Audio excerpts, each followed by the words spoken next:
क्या आप जानते हैं कि भगवान श्री कृष्ण का नाम लड्डू गोपाल कैसे पड़ा और क्यों पड़ा? दरअसल ब्रज भूमि में भगवान श्री कृष्ण के एक परम भक्त रहते थे। उनका नाम था कुंभन दास। कुंभन दास का एक पुत्र था रघुनंदन। कुंभन दास हर समय प्रभु की भक्ति में लीन रहता था और पूरे नियम से भगवान की सेवा करता था। वे उन्हें छोड़कर कहीं नहीं जाता था ताकि उसकी सेवा में कोई विघ्न न आए। एक दिन वृंदावन से उनके लिए भागवत कथा करने का न्योता आया। पहले तो उन्होंने मना कर दिया, लेकिन लोगों के जोर देने पर वे कथा के लिए मान गए। उन्होंने सोचा कि भगवान की सेवा की तैयारी करके वे रोजाना कथा करके वापस लौट आएंगे, जिससे भगवान का सेवा का नियम भी नहीं छूटेगा। उन्होंने अपने पुत्र को समझा दिया कि भोग तैयार कर चुके हैं, तुम्हें बस समय पर ठाकुर जी को भोग लगा देना है। कुंभन दास ने अपने पुत्र रघुनंदन को समझाया और वहां से प्रस्थान कर गए। रघुनंदन ने भोजन की थाली ठाकुर जी के सामने रखी और सरल मन से आग्रह किया कि ठाकुर जी आओ और भोग लगाओ। उसके बाल मन में ये छवि थी कि वे आकर अपने हाथों से भोजन करेंगे, जैसे हम सभी करते हैं। उसने बार बार ठाकुर जी से आग्रह किया, लेकिन भोजन तो वैसे ही रखा रहेगा।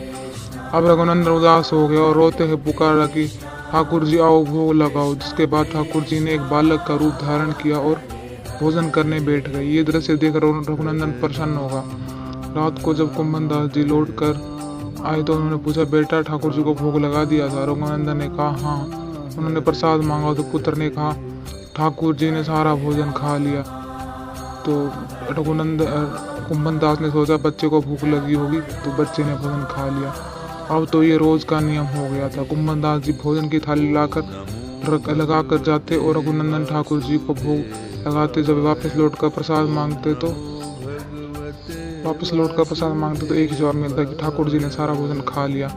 कुंभन दास जी को अब लगने लगा था कि पुत्र झूठ बोलने लगा है। कुंभन दास ने एक दिन लड्डू बनाकर थाली में सजा दी और छिप कर देखने लगा क्या बच्चा क्या करता है। रघुनंदन ने रोज की तरह ठाकुर जी को पुकारा। ठाकुर जी बालक रूप में प्रकट होकर आए और लड्डू खाने लगे। ये देखकर कुंभन दास जी दौड़ते हुए आए और प्रभु के चरणों में गिरकर विनती करने लगे। उस समय ठाकुर जी एक हाथ में लड्डू और दूसरे हाथ वाला लड्डू मुख में जाने को ही था कि वे जड़ हो गए। उसके बाद से ही उनकी इसी रूप में पूजा की जाती है और वे लड्डू गोपाल कहलाए।